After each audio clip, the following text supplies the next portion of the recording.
Oi, amados do Pai, o capítulo 7 de Números é assim um dos mais longos da Bíblia. São 89 versículos, descrevendo assim de forma bem minuciosa as ofertas dos príncipes das 12 tribos de Israel para a consagração do altar do tabernáculo.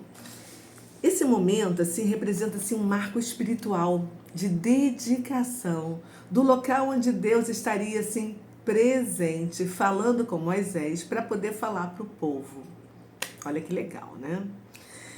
Vamos imaginar essa cena assim, o que estava acontecendo ali no deserto.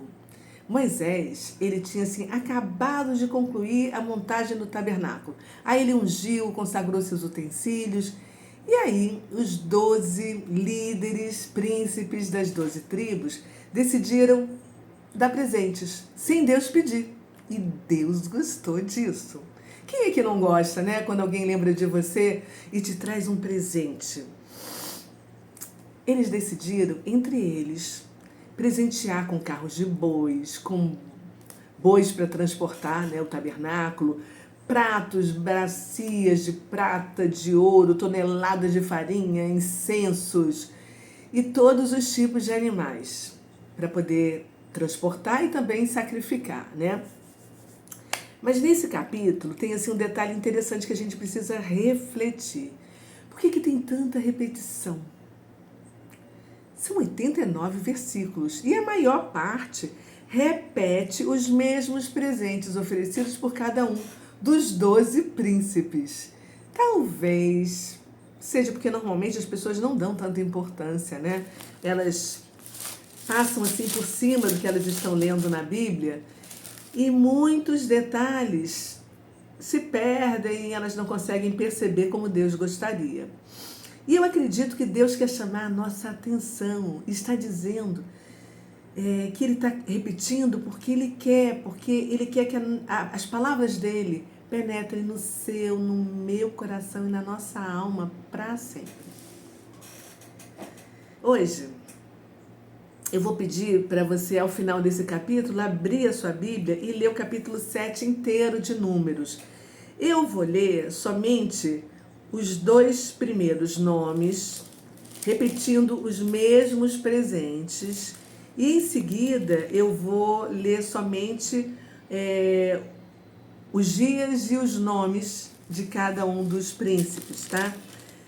E eu quero que você imagine que isso aconteceu durante 12 dias, quando cada uma das tribos levou os presentes. A cada dia, né? Cada dia tinha um presente de uma tribo.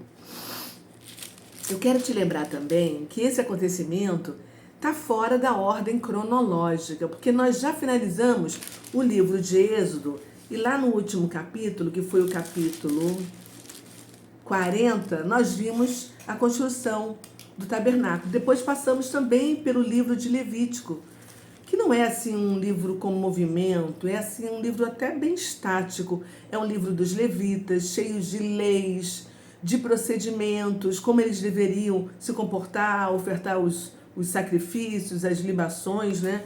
Porque eles não poderiam cultuar de qualquer maneira, mas como Deus determinou. E a gente viu também a ordenação dos sacerdotes, né? E logo no primeiro culto teve aquele problema que os 2 filhos de Arão acabaram morrendo. A gente fez até um vídeo com o nome deles. E agora, com esse capítulo 7 de Números, nós vamos ver os presentes generosos que essas 12 tribos deram para os seus líderes. Vamos ler então? Simbora. Então vamos lá. Bom, no dia em que Moisés acabou de levantar o tabernáculo... esqueci de falar. Hoje a gente vai ler nessa letra, nessa Bíblia com a letra grande, que para mim é muito importante, que é a Ferreira Almeida, atualizada, revisada, tá bom? Leia, acompanhe na sua Bíblia, você vai ver que tem algumas palavras diferentes, a maneira de falar, mas o conteúdo é o mesmo. Então vamos lá. No dia em que Moisés acabou de levantar o tabernáculo e o ungiu e o consagrou a todos os seus utensílios, bem como o altar e todos os seus pertences, os príncipes de Israel, os cabeças da casa de seus pais, os que foram príncipes das tribos que haviam presidido o censo, ofereceram e trouxeram a sua oferta perante o Senhor: 6 carros cobertos e 12 bois. Cada 2 príncipes ofereceram um carro, e cada um deles um boi. Então, 6 carros e 12 bois. E os apresentaram diante do tabernáculo. Disse o Senhor a Moisés: recebe-os deles, e serão destinados ao serviço da tenda da congregação, e os darás aos levitas, a cada um segundo o seu serviço. Moisés recebeu os carros e os bois e os deu aos levitas. 2 carros e 4 bois deu aos filhos de Gerson, segundo o seu serviço. 4 carros e 8 bois deu aos filhos de Merari, segundo o seu serviço, sob a direção de Itamar, filho de Arão, o sacerdote. Mas aos filhos de Coate nada deu, porquanto a seu cargo estava o santuário, que deviam levar nos ombros. Ofereceram os príncipes para a consagração do altar, no dia em que foi ungido, sim, apresentaram a sua oferta perante o altar. Disse o Senhor a Moisés: cada príncipe apresentará no seu dia a sua oferta para a consagração do altar. O que, pois, no primeiro dia, então vamos lá, primeiro dia, apresentou a sua oferta foi Naasson, filho de Abinadab, pela tribo de Judá. A sua oferta foi um prato de prata do peso de 130 siclos, uma bacia de prata de 70 siclos, segundo o ciclo do santuário, ambos cheios de flor de farinha, amassada com azeite para oferta de manjares. Um recipiente de 10 siclos de ouro, cheio de incenso. Um novilho, um carneiro, um cordeiro de 1 ano para holocausto, um bode para oferta pelo pecado e para sacrifício pacífico, 2 bois, 5 carneiros, 5 bodes, 5 cordeiros de 1 ano. Foi esta a oferta de Naasson, filho de Abinadab. A gente combinou de ler o segundo também para você ver como se repete. No segundo dia, fez a sua oferta Natanael, filho de Zuar, príncipe de Issacar. Como sua oferta apresentou um prato de prata do peso de 130 siclos, uma bacia de prata de 70 siclos, segundo o ciclo do santuário, ambos cheios de flor de farinha amassada com azeite para ofertas de manjares. Um recipiente de 10 siclos de ouro, cheio de incenso, um novilho, um carneiro, um cordeiro de 1 ano para o holocausto, um bode para oferta pelo pecado e para sacrifício pacífico 2 bois, 5 carneiros, 5 bodes, 5 cordeiros de 1 ano. Foi esta a oferta de Natanael, filho de Zuar. Então, a partir daqui, agora eu vou falar os dias e o nome dos príncipes. E as ofertas já sabemos todas, tá? No terceiro dia chegou o príncipe dos filhos de Zebulon, Eliabe, filho de Elon. No quarto dia chegou o príncipe dos filhos de Ruben, Elisur, filho de Sedeu. No quinto dia chegou o príncipe dos filhos de Simeão, Selumiel, filho de Zurizadai. No sexto dia chegou o príncipe dos filhos de Gade, Eliasaf, filho de Deuel. No sétimo dia chegou o príncipe dos filhos de Efraim, Elisama, filho de Amiúde. No oitavo dia, chegou o príncipe dos filhos de Manassés, Gamaliel, filho de Pedazur. No dia nono, chegou o príncipe dos filhos de Benjamim, Abidá, filho de Gideone. No 10º dia, chegou o príncipe dos filhos de Dan, Aiezer, filho de Amissadai. No dia 11º, chegou o príncipe dos filhos de Aser, Pagiel, filho de Ocrã. No 12º dia chegou o príncipe dos filhos de Naphtali, Aira, filho de Enã. Esta é a dádiva feita pelos príncipes de Israel para a consagração do altar, no dia em que foi ungido. Aí vem o total, tá? 12 pratos de prata, 12 bacias de prata, 12 recipientes de ouro, cada prato de prata de 130 siclos e cada bacia de 70, toda a prata dos utensílios foi de 2.400 siclos, segundo o ciclo do santuário. 12 recipientes de ouro cheios de incenso, cada um de 10 siclos, segundo o ciclo do santuário. Todo o ouro dos recipientes foi de 125 siclos. Todos os animais para o holocausto foram 12 novilhos, carneiros, cordeiros de 1 ano, com a sua oferta de manjares, bodes para oferta de pecado, ou seja, cada um deles 12, na quantidade de 12. E todos os animais para o sacrifício pacífico foram 24 novilhos, carneiros, de carneiros foram 60, de bodes foram 60, cordeiros de 1 ano 60. Esta é a dádiva para a consagração do altar depois que foi ungido. Quando entrava Moisés na tenda da congregação para falar com o Senhor, então ouvia a voz que lhe falava de cima do propiciatório que está sobre a arca do testemunho, entre os 2 querubins. Assim lhe falava. Olha que interessante isso, gente. Então, nós observamos que no total, Moisés recebeu 6 carros de boi e Deus mandou dar esses carros para os levitas, né?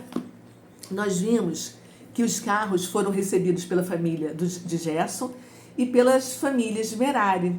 Mas os coatitas não receberam os carros de bois, porque eles tinham como função carregar todas as coisas sagradas do tabernáculo nos ombros. Nós até fizemos um vídeo, eu postei até uma foto mostrando eles carregando pelas alças. Lembra que a gente falou sobre isso anteriormente? Se você não assistiu, vai aqui embaixo. E aí, nós vimos que cada uma das 12 tribos trouxe as mesmas ofertas, iguaizinhas. E essa repetição também nos mostra que havia unidade diante do povo de Deus. Porque independente do tamanho e quem eram os filhos, porque, olha só, 4 eram filhos de 2 concubinas, que eram as escravas. Bila, que teve 2 filhos, e Zilpa, que teve outros 2. E 8 filhos, para formar os 12, vieram das 2 esposas legítimas, que era Lia, também conhecida como Léa, e Raquel. Mas Deus dava a mesma importância para todos eles. E o texto faz assim um balanço final de todas as ofertas reunidas, com todas as quantidades de objeto de prata, de ouro e do total de animais para o sacrifício. E essas ofertas eram preciosas, demonstrando assim o valor do serviço a Deus e a importância da generosidade deles. Preste atenção. Nós estamos fazendo esse estudo de Gênesis a Apocalipse, né? Para entender tudo que Deus se preocupou em deixar registrado para a gente nesse século, para o nosso entendimento. Saiba que Deus ama igualmente a cada um de nós. Assim como Ele ama as 12 tribos de Israel. Mas, atualmente, somente 2 tribos estão preservadas, que existem ainda hoje. Mas não se deixe enganar pelo que dizem por aí. Saiba o que vai acontecer no final dos tempos. Está tudo aqui. E a Bíblia é inerrante. E Deus vai juntar novamente todas as 12 tribos, como a gente ainda vai ver Ezequiel e Apocalipse falando. Em Apocalipse, a gente vai ler sobre a restauração dessas tribos por meio dos seus representantes. E 144 mil. E quem viver, verá. E o capítulo 7 termina mostrando, né, que após a consagração, Moisés entra no tabernáculo e ouve Deus falar com ele de cima do propiciatório, que está sobre a arca, entre os 2 querubins, que também tem outra história que depois eu vou contar para vocês dos querubins. Porque Deus está presente no meio do seu povo de forma restaurada, abençoada, sinalizando comunhão. Sempre quando tudo está em ordem, né? Agora, eu queria te fazer assim umas 2 ou 3 perguntas para você poder refletir. Primeira, como é que a gente pode aplicar hoje o conceito de consagração das coisas e dos momentos para Deus em nossa vida. O que você acha? Reflita sobre isso, anota no seu caderno, compra um caderno de estudo se você está chegando aqui pela primeira vez, né? Segundo, por que é importante dar valor e excelência ao que a gente oferece para Deus, né? Para a gente poder oferecer da melhor maneira. Reflita. E terceiro, o que significa para você saber que Deus deseja se comunicar com cada um de nós e estar presente em nosso tabernáculo interior? Reflita sobre isso e eu te desejo uma excelente Páscoa, que é tempo de reflexão, tá? Vamos orar agora? Vamos lá. Bora. Obrigada, Pai, por nos mostrar esse momento tão especial dessa entrega generosa que os representantes das 12 tribos de Israel fizeram ao Senhor.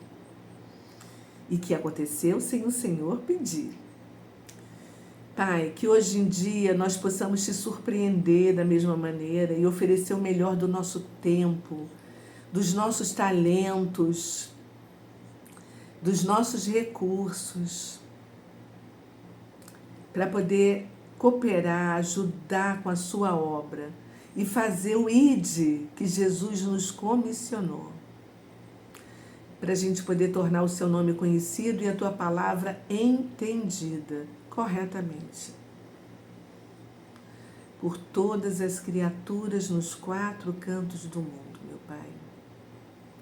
Pai, dai-nos assim intrepidez, coragem, fé, vontade, decisão, porque se cada um de nós fizer só um pouquinho, como assim uma ondinha pequenininha no mar, quando a gente observar juntos, nós seremos um grande oceano no teu reino, Pai. Nós te amamos e te agradecemos, porque Jesus se deu de presente para que nós pudéssemos ser salvos e viver a vida eterna ao teu lado. E não existe oferta, presente, de sacrifício mais valoroso e importante do que esse, Pai. Que a gente possa realmente refletir sobre este presente que nós recebemos e sobre o verdadeiro significado da Páscoa. Amém e amém. Obrigada, Senhor. Nós te amamos e oramos em nome de Jesus. É isso aí, gente. Feliz Páscoa para você, para a sua família, para todos os seus. Leia, se puder, o capítulo 7 para acompanhar, para você ver. E amanhã tem mais. Deixa um beijo no seu coração. Se você curtiu, deixa aqui o seu like, faça a tua pergunta, escreve aqui embaixo, né, nos comentários e compartilha com quem você ama. E a gente está com um grupo de estudos, Insights, que é um clube que a gente está fazendo. E se você quiser participar, é só aqui embaixo. Entra no meu Instagram também e faz o pedido e a gente direciona você para lá. Vamos juntos nesse caminho, buscando o caminho reto de volta para casa. E a trilha, o GPS, está tudo aqui dentro. Beijo no seu coração. Até amanhã. Tchau.